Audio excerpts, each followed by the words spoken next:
een mooie, maar wel een beetje een stormachtige dag in het prachtige stadje Kampen. En zeg je Kampen, dan zeg je Stef Eckel. Een echte Kamperui, ja, geboren, getogen en ja, ik woon hier nog altijd met heel veel plezier. Aan de IJssel. Aan de IJssel, ja. Ja, wat is er zo mooi aan Kampen? Ja, het is van oudsher, het is een Hanzestad. Het is een van de eerste steden die Nederland kende. En heel veel mensen denken dat het een dorp is. En dat vind ik wel het mooie aan Kampen. Het ons kent ons. En ja, gewoon heerlijk om hier te wonen. Lekker jezelf kunnen zijn. Ik kan gewoon genieten van alles wat er langers komt. Maar je bent best een druk bezet man. Niet alleen met je zingen. Ja, je bent ook horecabaas. Ja, goed. Ik zoek graag de drukte op. Ik mag graag bezig zijn. Soms neem ik iets te veel hooi op mijn vork. Maar ja, ik doe dingen wat ik leuk vind. En die dingen die stapelen zich soms op. En ik heb keuzes gemaakt in allerlei dingen. Het zingen staat bij mij natuurlijk altijd bovenaan. De horeca is iets wat ik van kinds af aan al gewild heb. Ja, en daarnaast heb ik nog een bedrijfje met mijn vader. Wij doen verhuur van speelautomaten. Dat vind ik ook heerlijk om te doen. Die 3 dingen zijn nog wel redelijk te combineren. Nou, we gaan vandaag eens even rondkijken in jouw leven. Ik vind het hier hartstikke mooi, maar ook een beetje frisjes. Ja. Dus heb je een wat aangenamer plekje om verder te praten? Ik heb absoluut een aangenamer plekje. Ik wil jullie heel graag uitnodigen in mijn café, Café de Woonboot. Dat vind ik een heel goed idee. Ja, gaan we doen.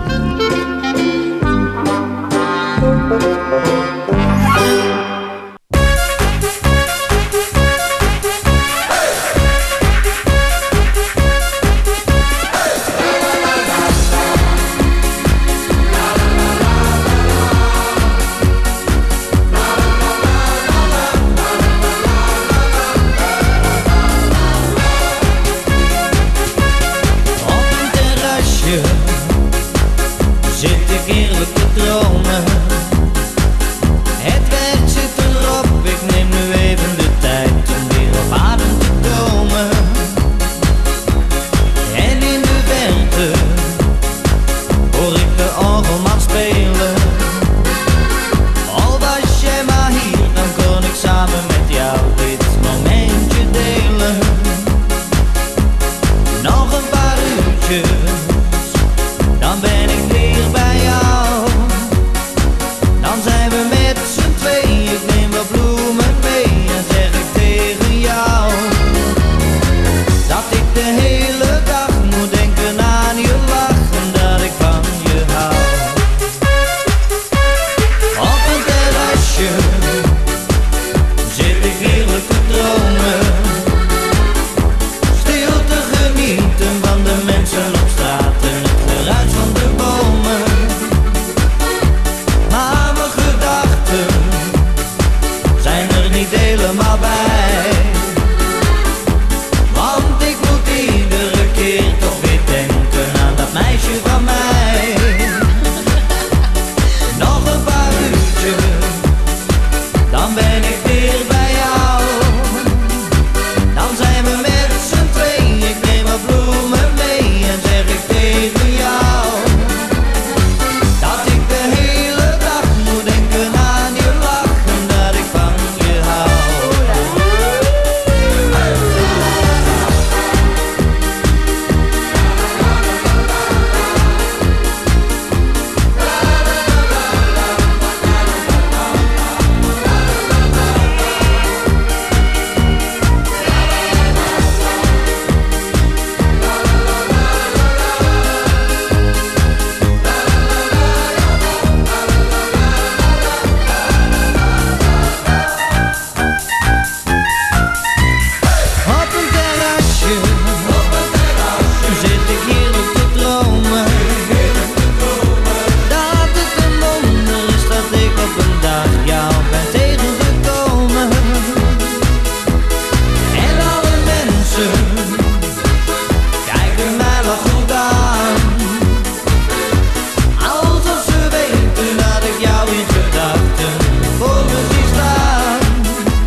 Nou, vanaf de mooie oevers van de IJssel, Ja, de binnenstad van Kampen in. Ook prachtig trouwens. ja, dank je. Nou, en ik kan hier meteen wel zien dat dit jouw café moet zijn. Nou ja, ik wil net zeggen, hier ben ik trots op, ja. Als je gewoon iemand in Kampen op straat vraagt van het café van Stef Eckel, dan weet iedereen Nou het wel, zouden ze denk het ik. moeten weten, ja. Ja, De woonboot. kijk, de woonboot, ja, vernoemd naar de grote hit uit 2006. En dat was eigenlijk wel een beetje een inkoppertje. Ik ben er heel trots op. Ik bedoel, we zijn nou een tijdje open en als je dan ziet wat er al aan mensen is geweest en waar ze allemaal vandaan komen. En we hebben leuke vaste klantenkringen op mogen bouwen al. Ja, ik bedoel, fantastisch. Trots.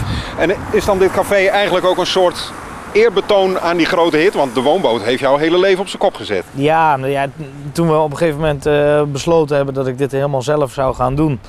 Ja, dan is de naam eigenlijk een beetje een inkoppertje. Dan link je dat toch aan jezelf. En in het begin hebben we wel zitten denken van ja, hoe moet je het nou gaan noemen? Café Stef Eckel of Café Het Ekkeltje. Of er zijn zoveel namen voorbij gekomen. Toen zei ik zelf eigenlijk van joh, we zitten hier in Kampen in de Hansenstad. Ook de wijk waar we zitten, dit is Brunnepen. En van vroeger uit heeft dit heel veel te maken met visserij. En zodoende hebben we gezegd de woonboot. Dus in het liedje gaat het over een woonboot in de Amstel, maar dit is de woonboot aan de IJssel. Ja, wij zitten vlak bij de IJssel. Ik bedoel, ja goed, het liedje was zoals het was. We hebben het gelaten ook zoals het was. En ja, als je van tevoren alles had geweten, dan had ik de tekst misschien nog iets aan kunnen passen. Maar ik ben er echt heel trots op.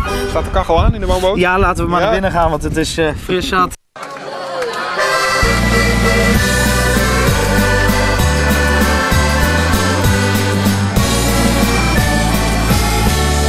Melis en Leentje, dat er waren twee mensen, heel doodgewoon, net als de rest. Ze wilden graag trouwen, maar hadden geen woning. En daaraan had Leentje geweldig de pest. Maar op een dag, toen moest het gebeuren. Ze kochten een bootje, het was wel geen pracht. Maar dat kon hun niet schelen, ze waren gelukkig. En legden een bootje bij ons in de gracht. En we hebben een woonboot, het ligt in de Amstel. We hebben een schuitje, het is ons ideaal. En ben je een keertje bij ons aan de Amstel, kom dan in ons bootje, gerust allemaal. Maar op een morgen zei plotseling Nelis, kijk nou eens Leentje hoe dat nou toch komt. Ik zit hier verdorie met mijn voeten in het water. Er zit een gat als een vuist in de romp. Het water steeg snel en de meubels die dreven. De kans op verdrinking die was toen heel groot. Want geen van beiden konden ze zwemmen. Ze dreven de deur uit op hun tafelpoot. En we hebben een woonboot, het ligt in de Amstel. We hebben een schuitje, het is ons ideaal. En ben je een keertje bij ons aan de Amstel, kom dan in ons bootje, gerust allemaal. We hebben de schuit naar de helling getrokken. Daar stopten ze heel vakkundig het lek. Leentje kon toen haar meubels gaan poetsen, want de stof van de clubjes zag blauw van de drek. Maar ze lagen niet lang bij ons in de Amstel. Toen kwam er een smerer, zo een met een pet. Hij zei, jullie moeten hier wegwezen mensen. Jullie hebben de Amstel met dat bootje besmet. En we hebben een woonboot, het ligt in de Amstel. We hebben een schuitje, het is ons ideaal. En ben je een keertje bij ons aan de Amstel, kom dan in ons bootje, gerust allemaal. Ze hebben de schuit uit de Amstel getrokken. Ze protesteerden, maar dat gaf hun geen bied. Want je moet weten, het is Jan met de pet maar. die moeten ze hebben en de groten dus niet. En we hebben een woonboot, het ligt in de Amstel. We hebben een schuitje, het is ons ideaal. En ben je een keertje bij ons aan de Amstel, kom dan in ons bootje, gerust allemaal. En we hebben een woonboot, het ligt in de Amstel. We hebben een schuitje, het is ons ideaal. En ben je een keertje bij ons aan de Amstel, kom dan in ons bootje, gerust allemaal.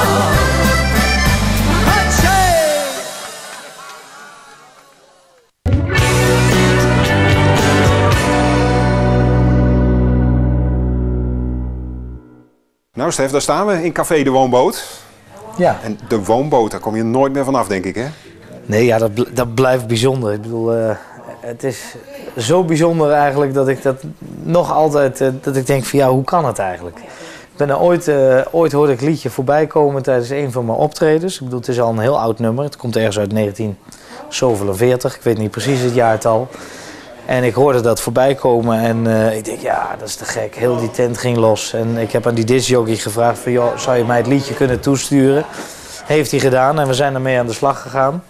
Alleen eigenlijk op het moment dat wij daarmee bezig waren in de studio, toen kwam Marianne Weber uit met haar nieuwe album Hartje van Goud. En daar stond hij bij op. Toen had ik echt zoiets van, ja, als zij hem doet, dan hoef ik hem niet meer te gaan doen. En toen heb ik het liedje aan de kant gelegd. En ja, dan ga je verder met je album. En voordat wij klaar waren met het album, waren we toch bijna een jaar verder. En toen kwamen we uiteindelijk een liedje tekort. En toen zei ik van, nou ja, zet dan toch de woonboot er maar op, want die is toch al klaar. En dat borrelt dan uiteindelijk toch weer naar boven vanaf een album, want het was niet eens een single. En mensen vragen om het liedje. Ja, er is niks mooiers dan dat het publiek voor je bepaalt wat je nieuwe single wordt. En in 2006 hebben we hem op single uitgebracht. Het werd een fantastisch succes, ja, tot vandaag nog aan toe. De rest is geschiedenis, zeggen ze dan. Ja, en het allermooiste, dat blijf ik vinden, dat ik uit handen van Johnny Hoes mijn gouden plaat mocht ontvangen voor de verkoop van meer dan 20.000 exemplaren. Ja, ik bedoel, wat moet je zeggen, dat is de kroon op mijn werk tot nu toe. Dat vind ik fantastisch. Als je ziet, juist door dat liedje wat je allemaal hebt mogen doen, en het heeft mij als artiest zijnde zodanig op de kaart gezet dat de mensen mij gelukkig nog steeds niet zijn vergeten. En ja, daar ben ik alleen maar heel erg trots op.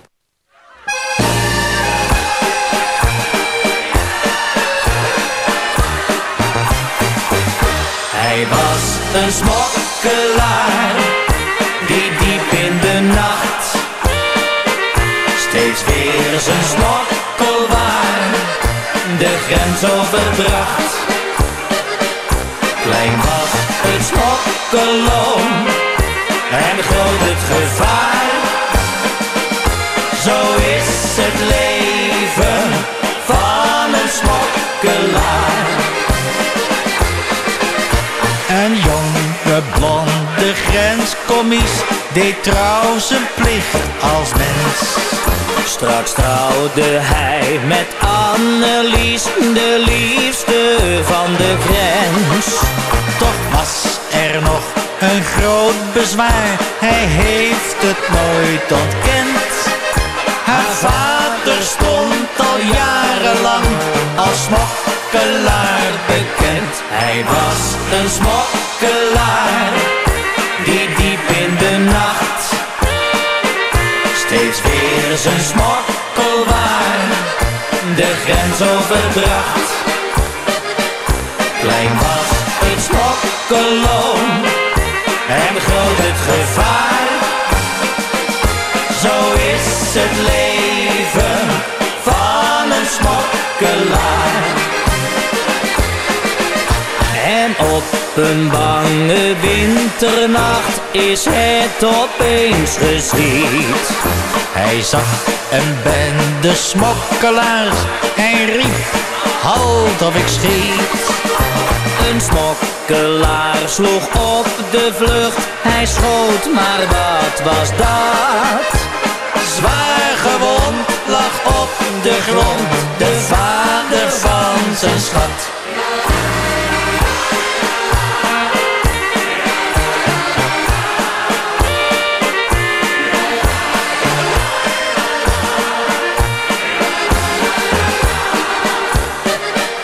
Klein was het smokkelloon en groot het gevaar.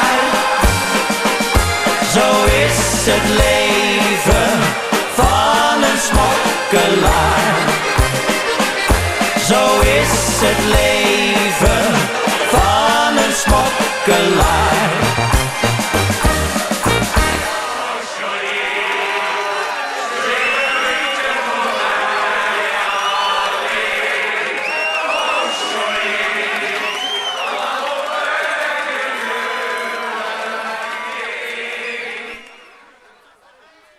Laten we eens beginnen bij het begin, Stef. 1980, Kampen. Ja, 1980, ja, mijn geboortejaar. Ja, en ja, we zijn inmiddels alweer zoveel jaren verder. De tijd gaat zo verschrikkelijk snel. Ja, maar die kleine Stef, wat was dat voor jochie? Ja, een baldadig jochie. Echt zoals een jongen hoort te zijn, zeggen ze wel eens. Er zat genoeg pit in. En ja, goed, ik ben opgegroeid boven het café.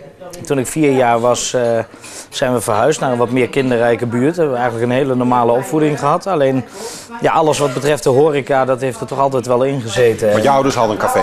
Ja, die hadden 2 cafés. En ja, die zijn er eigenlijk mee gestopt om ons toch de normale opvoeding te kunnen geven. En die zijn de cafés gaan verhuren. En ja, de gezelligheid van toen, dat is er altijd ingebleven. Bij ons thuis werd altijd Nederlandstalig gedraaid. In de tijd dat mijn ouders de cafés hadden, toen stonden er nog de jukeboxen. Iedere week werd ververst met de nieuwste vinylplaten en de rest ging mee naar huis. En dat werd gedraaid. En ja, daar ben ik mee opgegroeid. Ja. Dus het is ook wel echt een beetje het klassieke verhaal van dat kleine jochie dat een liedje stond te zingen op de tap. Ja, klopt. Ja, ja? Ja, het klinkt heel cliché, maar ja, zo is het wel gegaan. Ja. Bij ons in het café was er natuurlijk altijd live muziek. En er werd mij regelmatig gevraagd om een keer de microfoon erbij te pakken. Heb ik ook gedaan. Ik bedoel, zo gaat het altijd in het café. En ja, eigenlijk toen een keer op verzoek van de klanten toen een album gemaakt. Met bestaande liedjes. 1 nummer heb ik zelf geschreven. Dat was Geef me nog een laatste kans. En daar was ik heel erg trots op. Want dat was mijn eerste eigen liedje. En door dat album kwam een kennis naar mij toe. En die zei, joh, ik heb ergens in een studio nog een liedje liggen. Er is nog nooit iets mee gedaan. Misschien is dat leuk voor jou.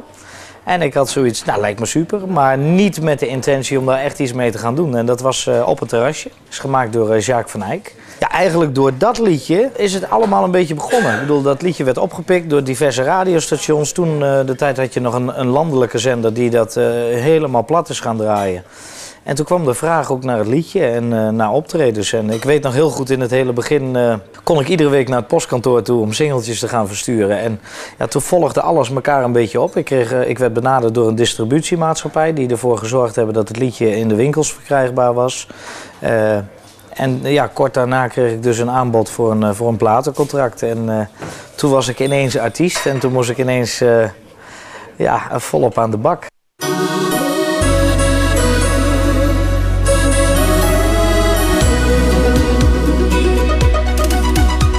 Je woonde al jaren heel dicht hier bij mij in de straat. Ik kwam je vaak tegen, nooit hadden wij echt eens gepraat. Maar elke keer als ik je zag, begroette jij me met een lach en voelde ik vlinders. Na weken van twijfel heb ik toen de gok maar gewaagd. Ik stapte rechtstreeks op je af en heb jou gevraagd: heb jij straks misschien iets te doen? Niet veel later, toen volgde een zoen. Nu zijn we samen en dat zal nooit meer overgaan. Als een dief in de nacht sloop jij bij mij naar binnen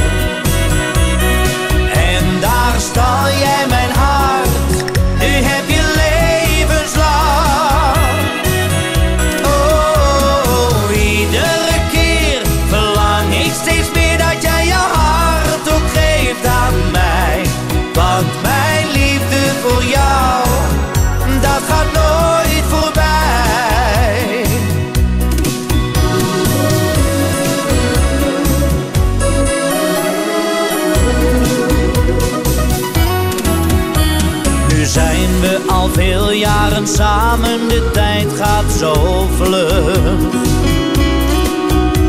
En soms denk ik wel eens aan vroeger terug. Die straat waar wij speelden als kind, daar wonen wij nu als gezin. Voor altijd samen en dat zal nooit meer overgaan. Als een dief in de nacht sloop jij bij mij naar binnen. En daar stal jij mijn hart, nu heb je levenslang. Oh, iedere keer verlang ik steeds meer dat jij je hart ook geeft aan mij. Want mijn liefde voor jou, dat gaat nooit voorbij.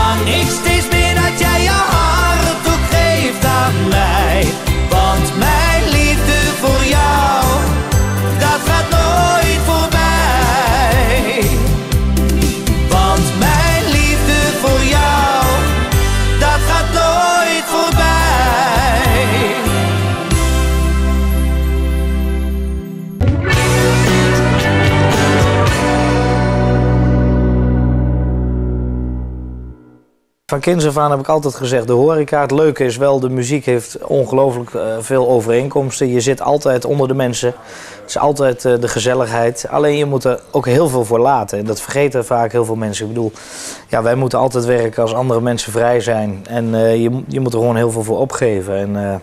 Maar je krijgt er ook ontzettend veel voor terug, dus ja, het heeft twee kanten natuurlijk. Ja.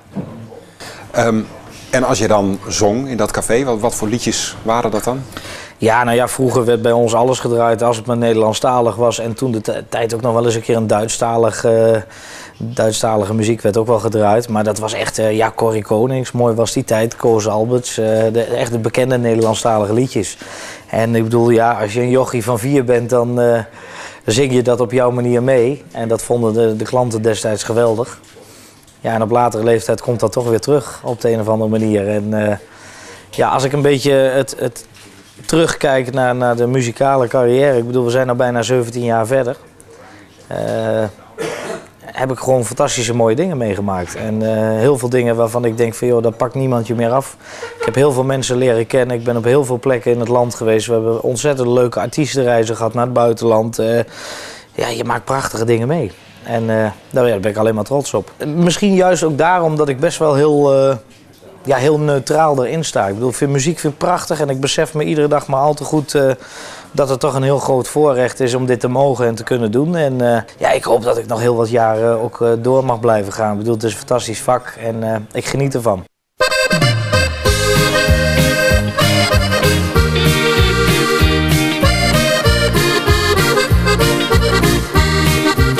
Het was op een nacht in Amsterdam. Daar op het plein kwam ik een zwerver tegen. Hij smeekte mij, heb jij wat geld? Dan kan ik voor een nachtje uit de regen. Ik vroeg aan hem, heb jij geen huis? Hij keek me aan, ik zag tranen in zijn ogen. En toen opeens vertelde hij, ik ben alles kwijt. Ik heb mezelf en mijn gezin bedrogen. Hij is de zwerver van Amsterdam, die door de drank en gokken in de schulden kwam. Hij zwerft al jaren hier door de stad, heeft in zijn leven niet echt veel geluk gehad. Hij voelt zich eenzaam, heeft veel verdriet, denkt vaak terug aan alles wat hij achterliet. Zijn vrouw en kinderen mist hij het meest. Oh, wat is hij jarenlang toch stom geweest. Hij stelde zich toen aan mij voor. Verbaasd bleef ik heel even naar hem staren. Ik zei verrek, ik ken je nog. Jij was mijn vriend in onze kinderjaren. Ik gaf hem geld en sprak tot hem. Laat mij je helpen door je werk te geven. Hij zei ik heb dit niet verdiend, dus laat me alsjeblieft. De straat dat is mijn thuis, dat is mijn leven. Hij is de zwerver van Amsterdam, die door de drank en gokken in de schulden kwam. Hij zwerft al jaren hier door de stad, heeft in zijn leven niet echt veel geluk gehad. Hij voelt zich eenzaam, heeft veel verdriet, denkt vaak terug aan alles wat hij achterliet. Zijn vrouw en kinderen mist hij het meest. Oh, wat is hij jarenlang toch stom geweest.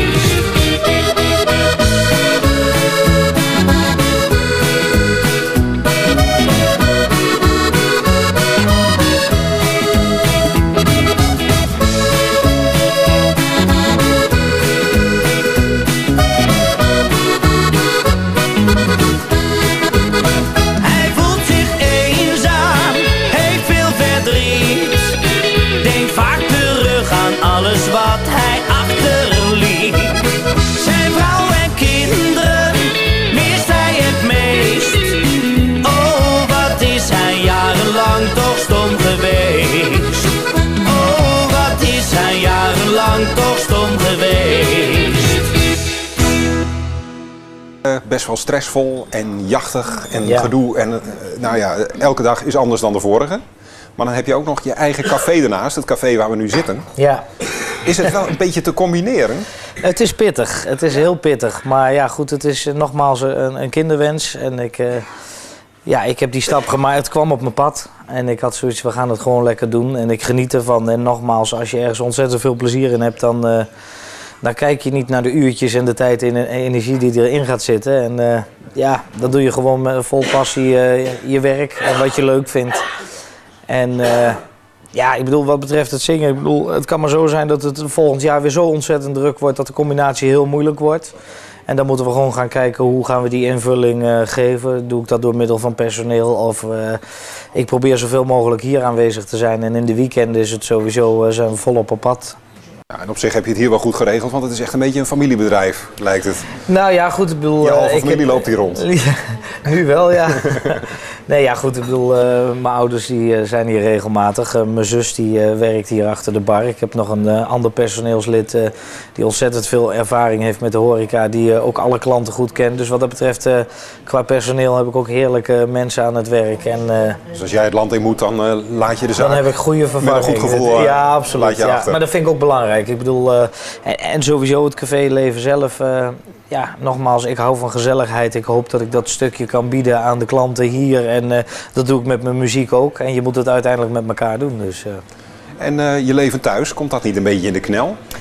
Nee, nou ja, goed. Ik bedoel, ik heb het overlegd met mijn vrouw. En die heeft ook gezegd van ja, ik vind alles leuk als het maar niet alle dagen is. Dus de maandag is voor mij een vrije dag. En de woensdag is echt een dag voor de kinderen sowieso. Dus die 2 dagen die koester ik ook. En voor de rest, moet toch werken om je boterham te verdienen. Dus dat geldt ook voor ons.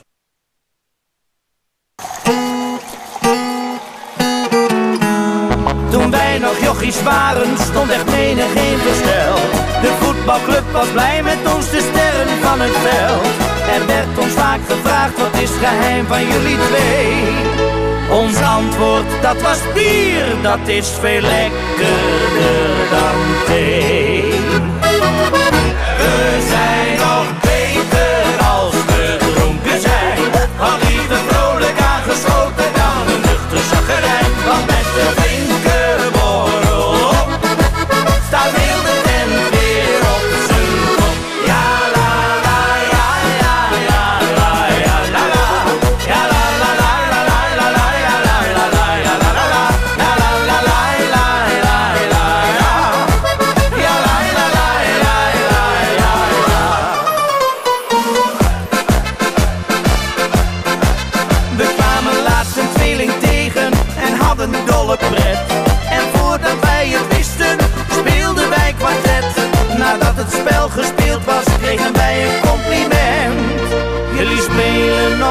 veel heerlijker dan menig ander vent.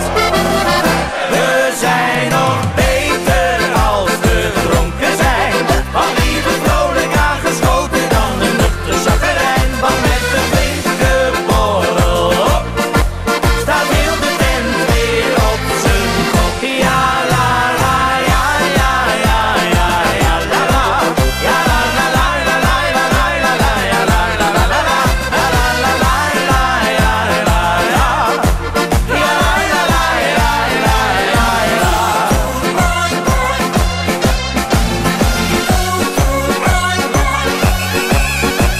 We waren iets te zwaar, dus aan een alcoholdieet, waarbij je in 2 weken 14 dagen snel vergeet. We mochten van de dokter nog slechts 4 pils per dag. We hebben nu 6 dokters, dus we drinken met een lach. We zijn nog beter als we dronken zijn, maar liever vrolijk aangeschoten dan een nuchter zagerijn. Want met de flinke borrel op staat heel de tent weer op zijn kop. Ja la la, ja ja ja ja ja la la, ja la la la, ja la la la, ja la la la la la la la. Want met de flinke borrel op staat heel de tent weer op zijn kop. Want met de flinke borrel op staat heel de tent weer op zijn kop.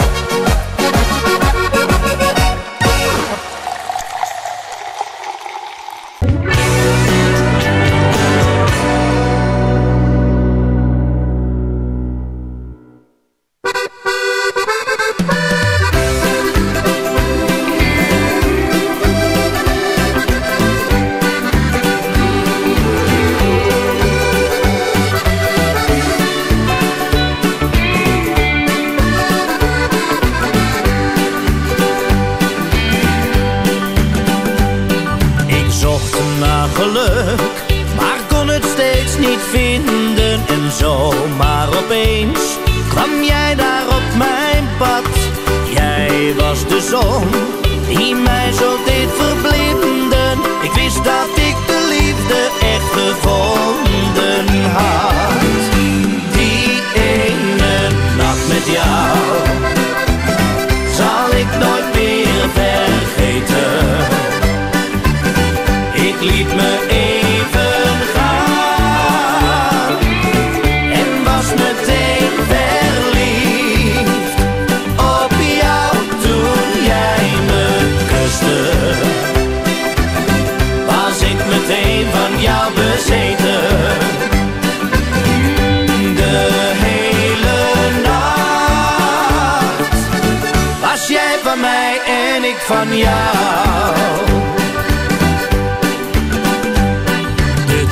Het ging zo snel, de uren die vervlogen. Ik voelde me rijk, dit had ik nooit gekend. Voor altijd verdwaald in je mooie ogen. Ik weet dat jij de echte ware liefde bent.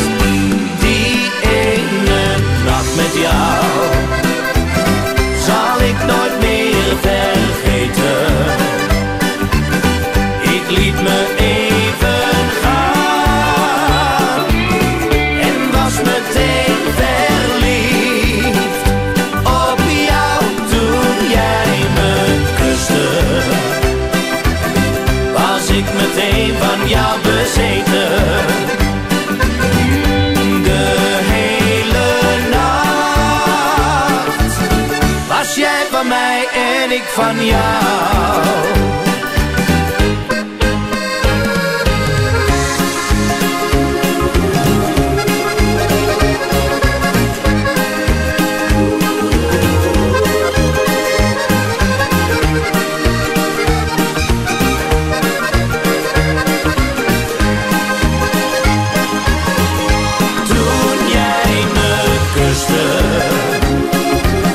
Was ik meteen van jou bezeten.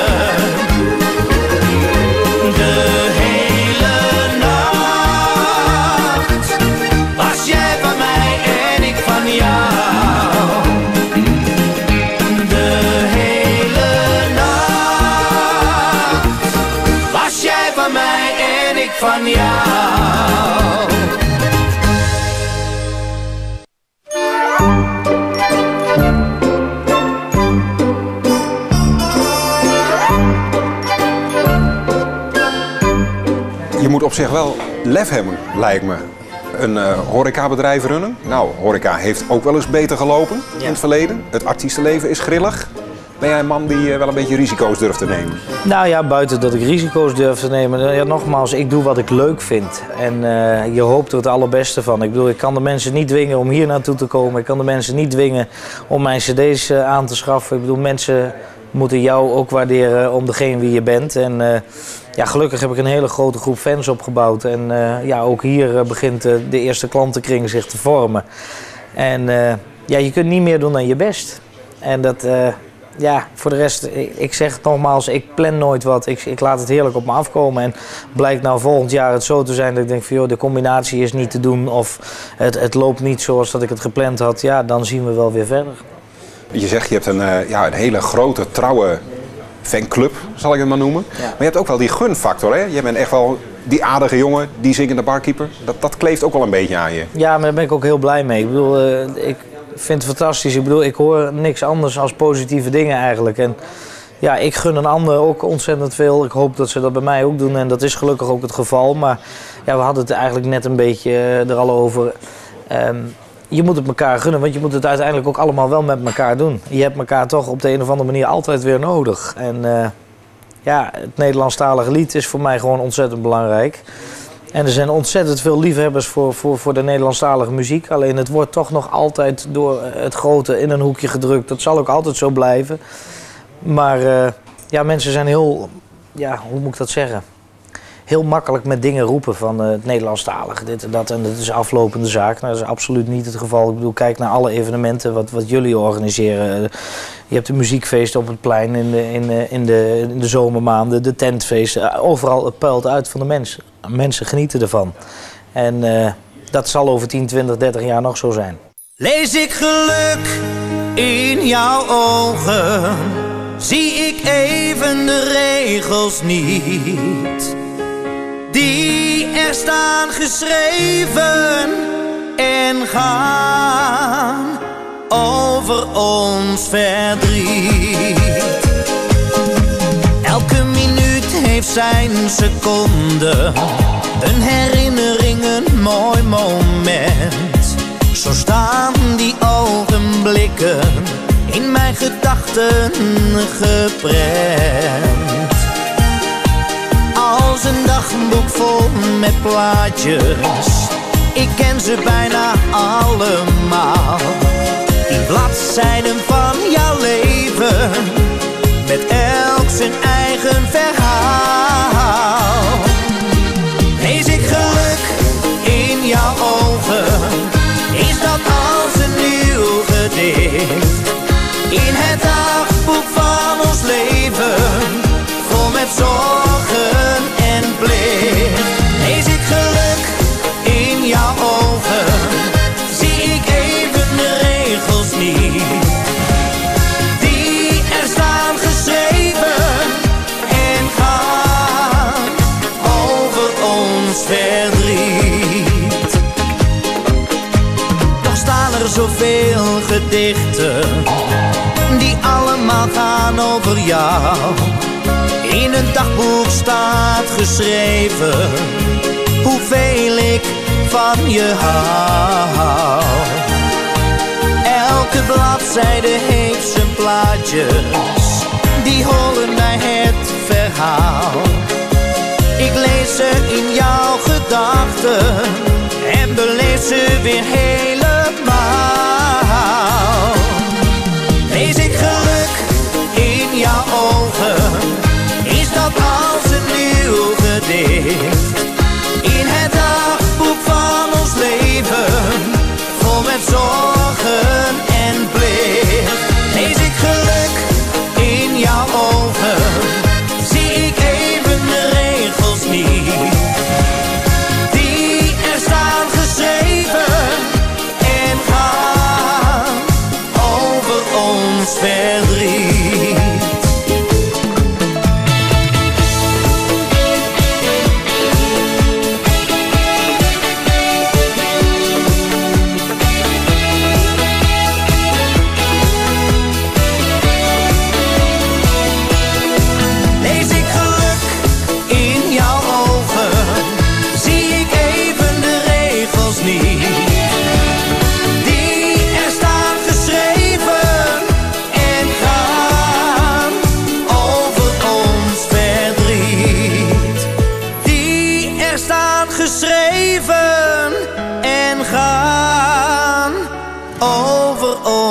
verdriet. Waarom blijf jij overeind? Is er een geheim achter Stef Eckel? Nou ja, goed. Ik vind het heel moeilijk zeggen wat betreft mezelf. Maar de keuze van de liedjes is uiteraard heel erg belangrijk. Alle liedjes die ik maak, daar sta ik ook voor 100% achter. En ja, bij een album ga ik iets breder. Dan staan er ook wel mooie ballads bij op. En dan staat er van alles wat op, voor ieder wat wils.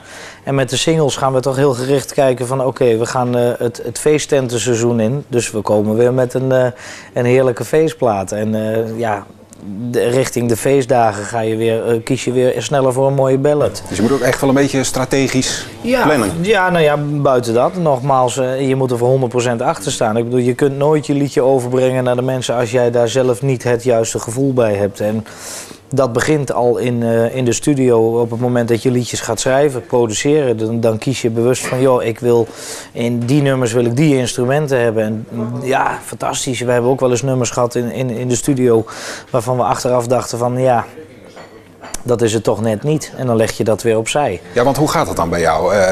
Jijzelf of je producer heeft een ideetje, laat dat horen voor het eerst en krijg je dan een tinteling over je heen? Of? Nou ja, het is heel apart. Ik bedoel, wij zijn wel eens heel enthousiast met een liedje bezig. En dan hoor je dat een week later weer terug. En dan denk je, nou, dat is het toch net niet. Studio-uren is eigenlijk heel moeilijk uitleggen. Ik bedoel, je gaat zitten, je gaat ergens mee aan het werk. En dat moet dan echt jouw ding zijn. En je hebt een bepaald iets in je hoofd zitten wat je niet kan vertellen. Gelukkig heb ik een producer die dat eigenlijk feilloos aanvoelt. Die weet precies wat ik bedoel. En als ik zeg van nou, dit en dat is het idee. Hij pakt gelijk zijn accordeon erbij. Hij maakt een demo. Het einde van de dag hebben we de demo klaar. En daar gaan wij mee aan de slag. En dan werken we dat uit tot echt een volwaardig product. En dan gaan wij ook plannen. Ik bedoel, op het moment dat de demo's allemaal klaar zijn. En je hebt een album vol. Dan gaan wij plannen, joh, die en die dagen komen de gitarist. En die dagen komen de toetsenisten en de trompetisten. En dan gaan we dat invullen. En dan uiteindelijk hoor je het eindresultaat. En dan denk je, ja, het is toch fantastisch geworden.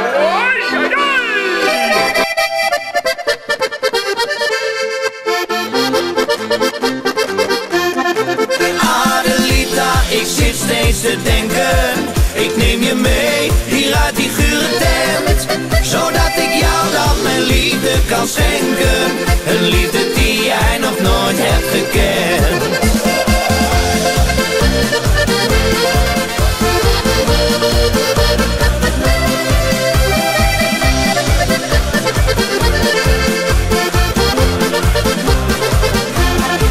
Adelita, zie wat ik bedoel. Aan mijn ogen moet jij kunnen zien wat ik voel. Adelita, dit hou ik niet vol. Jou zien dansen voor ieder zijn lol. Adelita, jij tropische schone.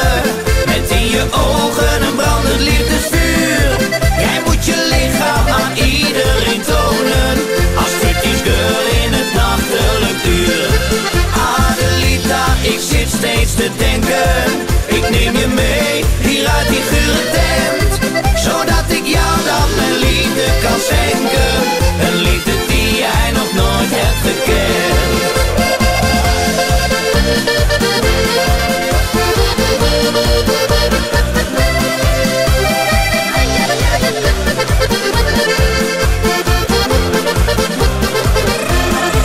Adelita, het is nu al jaren dat ik hier steeds terugkom in deze kroeg. De hele avond naar jou zit te staren, maar jij begreep nooit wat ik je zo vroeg. Adelita, jij tropische schone, met in je ogen een brandend liefdesvuur. Jij moet je lichaam aan iedereen tonen, als striptease girl in het nachtelijk uur. Adelita, ik zit steeds te denken. Ik neem je mee, hier uit die gure tent. Zodat ik jou dan mijn liefde kan schenken. Een liefde die jij nog nooit hebt gekend. Een liefde die jij nog nooit hebt gekend.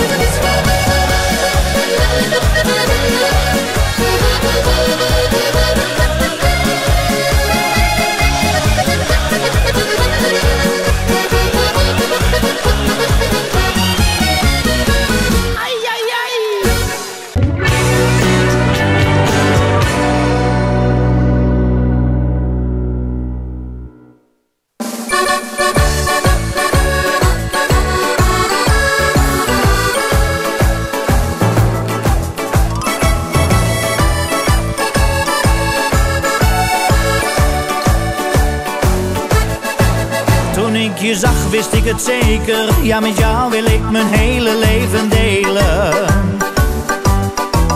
Maar achteraf heb ik soms spijt en denk ik had ik jou maar nooit ontmoet. Jij dacht dat jij wanneer je zin had zomaar even met mijn hart kon spelen. Maar nu weet jij wel beter, want ik zeg tabé, het gaat je goed. Het is niet moeilijk om iets beters dan zo'n ordinaire vrouw te krijgen.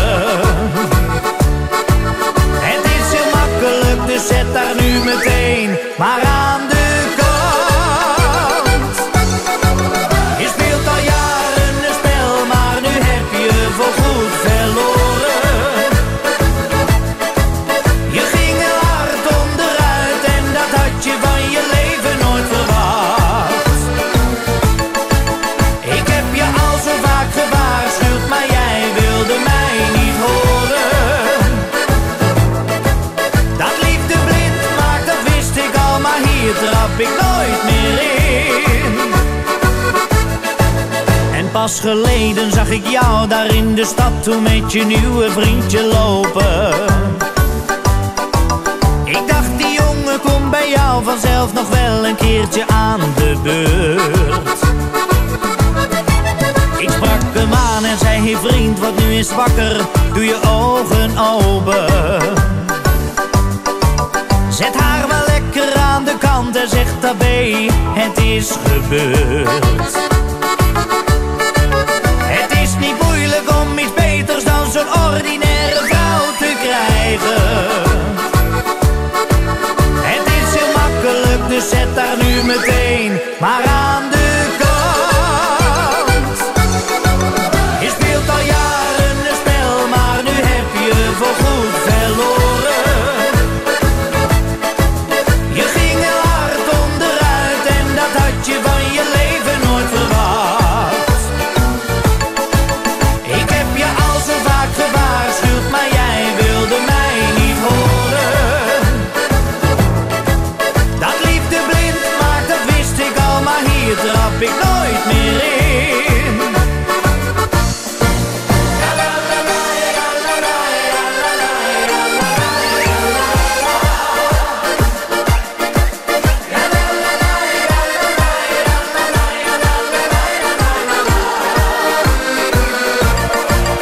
Ik heb je al zo vaak gewaarschuwd, maar jij wilde mij niet horen.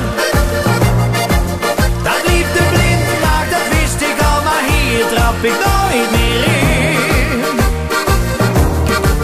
Dat liefde blind maakt, dat wist ik al, maar hier trap ik nooit meer in. Daarnaast heb jij het talent om ook nog wel eens een oude klassieker in een nieuw jasje te steken. Ja. Maar je pakt nooit die hele voor de hand liggende covers. Nee. Je pakt altijd van die liedjes die nou, misschien hooguit een keer nog in het achterhoofd zitten. Ja. Dat je, nou, ik noem bijvoorbeeld Dan ben ik weer thuis. Ja. Dat is zo'n liedje, iedereen was het misschien een beetje vergeten.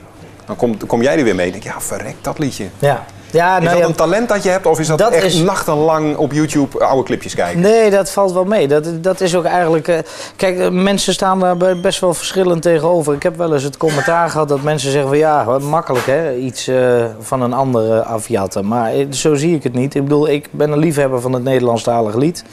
Ik geniet ontzettend van hetgeen wat ik doe. En er zijn heel veel artiesten die coveren liedjes vanuit het Duits naar het Nederlands. Zuid-Afrikaans is heel lang heel erg in trek geweest.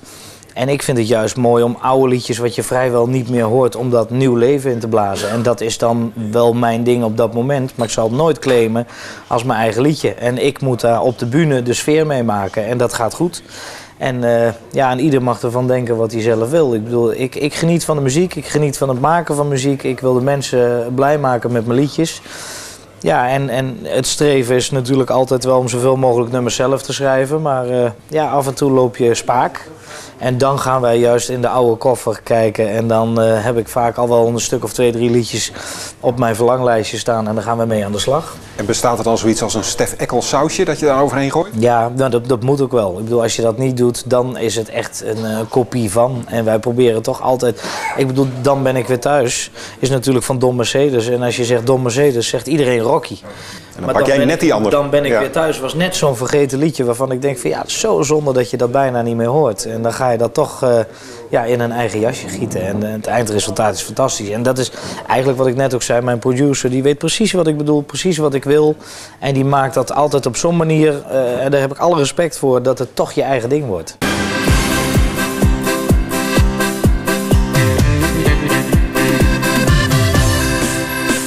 Mijn ruitenwissers knokken hopeloos met de regen. Ik voel me nors en moe, want alles ging mis vandaag. Het werk ging slecht, de file hier valt ook tegen. Was ik maar thuis, het is of ik de wereld op mijn schouders draag. Maar wanneer mijn kind in mijn armen springt, ben ik weer thuis. Jouw kus zegt mij genoeg. Jij bent nog mooier dan vanmorgen vroeg. Terwijl jij koffie zet, breng ik de kleine naar bed. En later drinken wij wat bij. En voor de open haard denk ik kon ik maar steeds bij jullie zijn. Ik voel me beter, ook al zit ik uren in de wagen. En ik denk aan mijn vrienden in het kroegje op de hoek. Wat ben ik blij dat ik rondjes heb afgeslagen. Na uren hangen daar is de avond zoek. Maar wanneer mijn kind in mijn armen springt, ben ik weer thuis. Jouw kus zegt mij genoeg. Jij bent nog mooier dan vanmorgen vroeg. Terwijl jij koffie zet, breng ik de kleine naar bed. En later drinken wij wat bij. En voor de open haard denk ik kon ik maar steeds bij jullie zijn. Maar wanneer mijn kind in mijn armen springt, ben ik weer thuis. Jouw kus zegt mij genoeg. Jij bent nog mooier dan vanmorgen vroeg.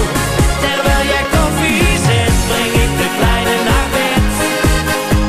En later drinken wij wat bij. En voor de open haard denk ik kon ik maar steeds bij jullie zijn. En voor de open haard denk ik kon ik maar steeds bij jullie zijn.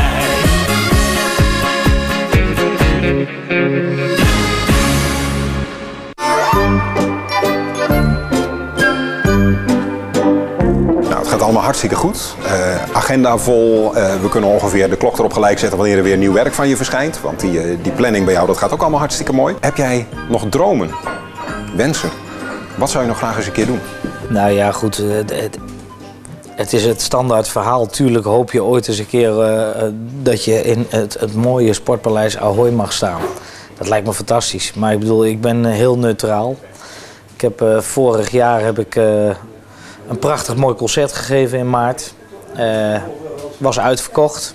Dat was een wens van mij wat ik al heel lang had. Heb ik gekoppeld aan mijn 15-jarig jubileum. Het was een beetje een verlaten jubileum, maar dat had te maken met een verbouwing op de locatie waar ik het gehouden heb. Maar het viel nog net binnen het jubileumjaar en dat was een wens van mij die uitkwam. Live met een band gestaan, fantastische leuke collega-artiesten erbij gehad en het was uitverkocht. En dan voel je dat toch echt als je eigen ding. Je bent daarmee bezig en ja, als je dan de mensen ziet staan die dan komen voor jouw liedjes, dat geeft je een fantastisch gevoel. Maar ja, Ahoy is natuurlijk vele stappen verder. En ik heb ook gezegd, ik hoop het ooit te mogen bereiken. Als het niet zo is, vind ik het ook prima. Ik geniet van mijn werk en van hetgeen wat ik mag doen. Ik plan niks en het komt heerlijk op me af.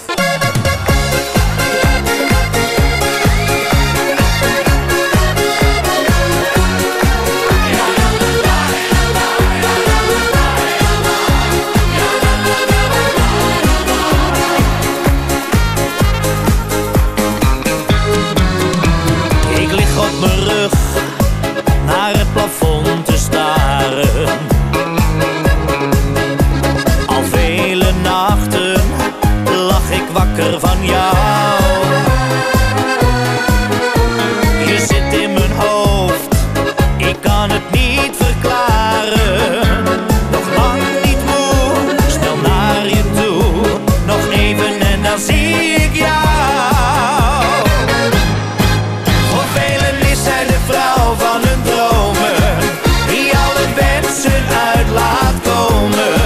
De mannen hangen massaal aan haar lippen, want er is niemand die aan haar kan tippen.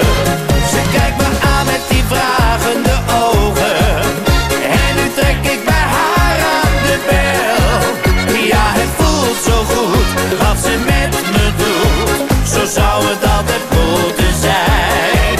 Ze schenkt me veel plezier met al die meters bier, de dochter van de kastelein.